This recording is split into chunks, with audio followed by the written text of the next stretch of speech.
In this video, I'll show you how to rename a branch on GitHub. First, sign into your GitHub account and open the repository that contains the branch you want to rename.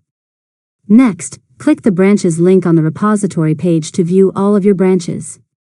Find the branch you want to rename, then click the pencil icon next to its name.